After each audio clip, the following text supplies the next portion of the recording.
What's up, everybody? Welcome back to another episode of ZeroMileADV.com. We are still in the humble beginnings of the Zero Mile headquarters, this little 10 by 20 garage. We are here because I'm working really hard to get the store live, because as the time of recording this, we are working to get everything ready for you, all you first edition members, to be able to purchase at 5 p.m. Eastern. If you're on that first edition list, you're going to be getting your password so you can get access 3 days before the general public. So that's going out, and I need to have that ready because really I want to take care of all the people that have been waiting and want to become first edition members. So I'm here, and that's why we're filming this video. But today it had me thinking, because I have my trusty two-stroke here as well. And you know, I was thinking, like, when I was new, I had no idea, like, it took me some figuring out how to get my bike ready to actually be plated, because there's some reasons why it makes my life a little bit easier having a plate on my dirt bike versus just having the dirt bike in general. And so today I want to kind of give you A, the benefits, why you might want to plate it, B, what are some of the downsides, and then C, if you own a KTM, KTMs make it super easy to convert even a two-stroke. Like my XCW 300 two-stroke, I got plated here in Colorado. Your rules and regulations may change depending on what state you are live in, especially if you're in Colorado, or not Colorado, California. I digress. Colorado's becoming a lot like California, but if you live in California, like, the emissions rules and stuff like that still may prevent you from plating a two-stroke. But here in Colorado, Utah, I was able to do it. So with that, let's stop rambling and let's get into the video. Okay, first off, why would I want to plate my two-stroke? Well, the first and primary reason is just ease of getting the trails. I live in an area where I'm 1 mile from over 1 million acres of BLM land, and I would much rather ride my bike to the trails and then go rip around and ride home than having to load it on the back of the truck. And so it just saves me some time, and it's just a little bit more convenient, and it's just easier. That's the first one. The second one is, like, in the high alpine, there's some trails that I want to ride, but some of them you have to link. And you have to link the roads, you know, to get to the trails, and it just makes linking the trails legal. Like, when you get on the road, you're legal, you don't have any problems. Also, if you want to run into town to get fuel, if you're route riding and having fun, you can. If you want to run into town and have lunch and then get back out on the trails, you can. So if you're in any of those areas, it just makes it a little bit easier because you're legal and you can ride on the roads. So what are some of the downsides? Now, some of the downsides is, in Colorado, if you are on HOV only dedicated trails, like single track, like a lot of the single track I like to ride, you still have to have an HOV permit. And that is a bit of a bummer. You know, you're already paying Colorado registration fees, which are ridiculous. If you live anywhere else, like I think in Ohio, like for a car, it's like $50 for 3 years. That is not the case here. Registration is outrageous in Colorado. So not only are you paying for the registration, but then you're also still have to pay the $25 for the HOV tag, which is stupid. However, because I'm so close to Utah, once you're plated, you don't have to have the HOV tag. OHV, sorry, correct me. If I've been saying HOV, that is wrong. It's OHV. OHV tag in Utah to ride the trails there if your bike is plated. So it is really helpful when I cross 40 miles from here into Utah. I don't have to worry about it, especially going and riding in Moab. The plate makes things a lot easier. I think in one caveat though, with especially in Moab, or I think in Utah in general, you still have to take their off-road, like, online safety course, which is super easy. It's a one-time go. I don't think you have to do it every year. Correct me if I'm wrong on that. If there's anybody in Utah and you know, like, do you have to take it every year? I think it's just a one and done as far as I know, but I think you still have to have that off-road online safety course completed. The plate doesn't get rid of that.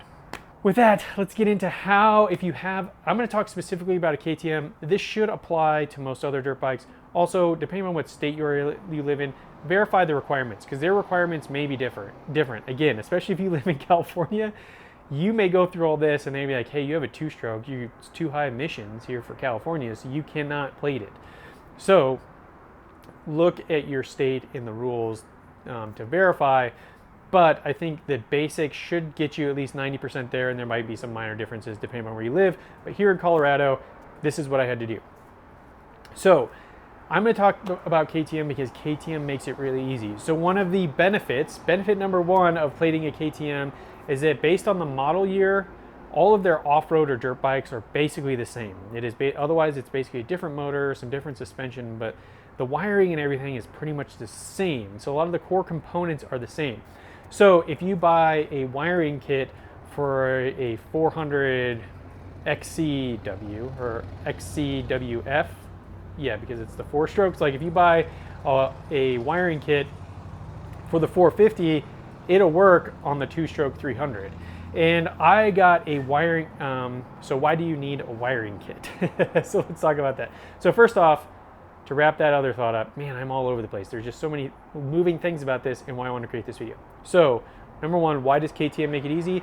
Because as long as you're within the same model year, so I think right now if you own a bike that's 2020 or newer, if you find a wiring kit for any model of KTM off-road bike, the exception of dirt bike, the adventure bikes, this is like their dirt bike line, including their dual sports, the wiring kits should work and all the parts you need should cross over. So you don't have to find one specifically for your exact model. As long as you're within that model year, it should be the same. The same also goes with the plastics. This is something I didn't know it's kind of a pro tip too. So if you want to swap your plastics out and do cool colors, I wanted an all black bike. I don't see a lot of black dirt bikes nowadays. And so all I had to do was just find a plastics kit, which I got from UFO Plastics. It was $100 for the whole thing. And I just had to find basically 2020 or newer KTM dirt bikes, and it fit. And it was really easy. Okay, so now let's talk about the things that you need. The first is you need a headlight. Now, if you have a off-road style bike, any like the cross-country models or the enduro models of like a KTM or any other bikes, it's already gonna have a headlight.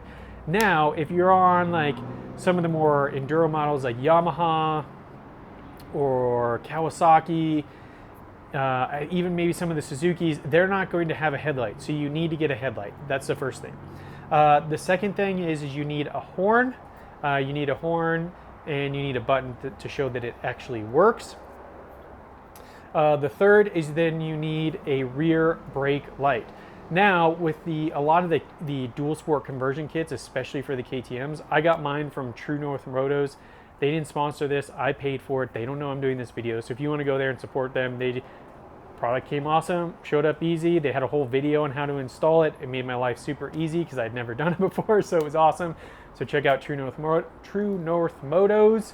I also think Takamoto also probably has a lot of kits, but I couldn't find one specifically, so I ended up getting one from True North Motos. And they had a YouTube video that made it super easy to follow along and get everything installed, and I was able to do it in a couple hours. So in that kit, it comes with basically a kind of a brake light pressure switch that will turn on the rear brake light. So when you step on the brake, it will turn on the rear brake. Now, you have to keep in mind that when you're riding on the street, if you use the handbrake, just the handbrake, you're not lighting up that rear brake. So you want to make sure you use that rear foot brake so that you're lighting up that brake light if you're coming to a stop so nobody slams into you. I also got blinkers on mine. In Colorado, you don't need blinkers, so my kit came with LED blinkers on the front. I got those. I figured it would just make my life a little bit easier riding on the street to have blinkers, and it would just make my life a little bit easier, so I'm not worried about doing hand signals. I could just use the blinkers. Colorado, you don't need blinkers. You can do hand signals if you want, but I went with them. And in the taillight kit, it also it's kind of like a tail tidy kit. It's just basically a rear tail light, and the brake light is in there, the license plate light is in there, and then also it blinks one way or the other, so you don't have to install additional blinkers on either side. And this was all from the True North Moto kit for the KTMs 2020 or newer. The next thing you need is mirrors. I have the double take mirrors on here because I actually like them. I actually like having mirrors, especially when I'm on the road. I like being able to see behind me. Now, you only technically in Colorado need one mirror. Depending on your state, that may be different. I put 2 on, and honestly, they don't really get in my way. I do like that they're super tough because if you know me, I wreck my bikes. And so when I do get to the trails, if I wreck, they can handle the abuse. But then they also fold away. So like if you don't want them to be there, you can fold them away. Fold them down and get them out of your way if they are too much of an intrusion for you. But hey, I'm not doing jumps. I'm just trying to get better at riding like blue level trails, although I feel like I'm close to being able to ride black level trails out here. I feel like I'm ready to do that. Okay, so headlights, we've talked about that. The next piece is that you need DOT approved tires. Now, most dirt bikes come with tires that are not DOT approved. I got a set of Kenda Parker DTs. They were actually the same tires that were on the 450 that I bought from my neighbor. And so I just went with a new set of those. Kind of a pain to swap over. Is the first time I ever swapped a dirt bike tire, and with the sidewalls are definitely way stiffer on a DOT tire, so it was a little bit harder, but you need a DOT tire. So that is kind of everything you need, at least here in Colorado, to show up for the inspection, and we'll talk about that next. So to recap, what do you need? You need a headlight, you need mirrors, you need a horn, you need a rear brake light, so you need the pressure switch, so when you step on that rear brake pedal, it illuminates the rear brake light. Options is optional thing, and DOT tires. Optional things that you can include but aren't must-haves. I think for me, it seemed to make the inspection process easier, because it was like, oh, you got blinkers too, you're cool. There's blinkers and 2 mirrors. I had 2 mirrors and blinkers, not something you necessarily needed on, at least here in Colorado. Okay, so now you've gotten all that installed, what do you do? So in my case, I knew I wanted to plate this bike, so I actually held off before going and getting my title for the bike after I purchased it. So I had all the paperwork, and unfortunately, there is another bit of a downside, that at least here in Colorado, because of some political changes and that sort of thing that really impacted the availability of getting my inspection done. So first, let's talk about the inspection. Basically, I had to go to Colorado State Patrol's website. There's a VIN certification page. You basically go to that VIN certification page, and then you pick a date and time to show up and have a State Patrol officer do the inspection to make sure that you're road worthy. Now, back to my original point about the downside of that and kind of the political angle of this. During COVID and the whole George Floyd riots and the whole anti-police movement, this is not I don't care where you stand on it. We're not here to talk about that. This is just an outcome. The officer I talked to said 60% of State Patrol quit after the whole George Floyd thing, and kind of like just the political pressure from the public at large on law enforcement. 60% of their staff left. So because of that massive exodus from the State Patrol, they used to do these inspections once a week. I live on the western slope of Colorado, near a town called Grand Junction. We have a State Patrol office here. I could not get an appointment there. It was so far out that it wasn't worth it. However, in a town that's about an hour from me in Glenwood Springs, I was able to get an appointment there, but I still had to wait 6 weeks in order to get that appointment, and then I had to drive an hour and then drive an hour back. And honestly, the inspection was so fast. I rolled the bike off. He had me start it. He had me give it a little bit of gas for some reason, which I don't know why. He checked the brake light, and then he was like, cool, you don't actually need blinkers. That's a nice to have. He's like, they're nice to have. I think it's a good thing to have, but you don't need them. I'll go fill out the paperwork and we'll be back. So, I mean, I'm sure he looked at everything else that I needed, but he's done this so many times, he knows where to look. But the inspection process took maybe 5 minutes. What took longer was driving there, waiting for my appointment, and then waiting for the paperwork to get done. So actually the waiting took longer than the actual inspection.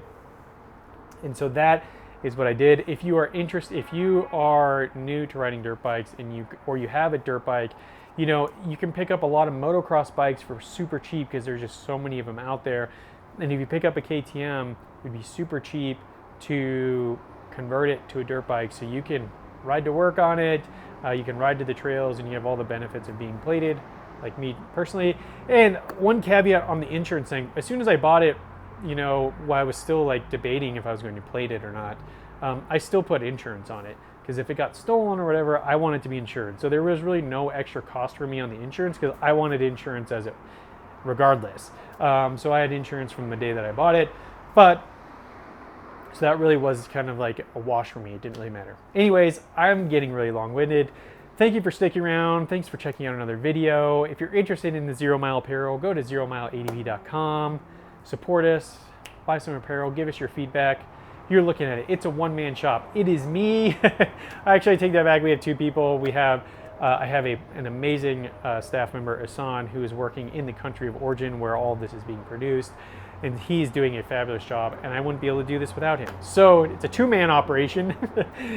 But here in the States, you're looking at it. It is just me running this thing. And so if you want to support a small company from the ground up, no investors, I've done all this on my own. It's been a big learning process. Just go to zeromileadv.com. If you're not interested in buying our apparel, but you are looking for a way to help simplify your life and learn how to pack for BDR, we do have a BDR packing checklist.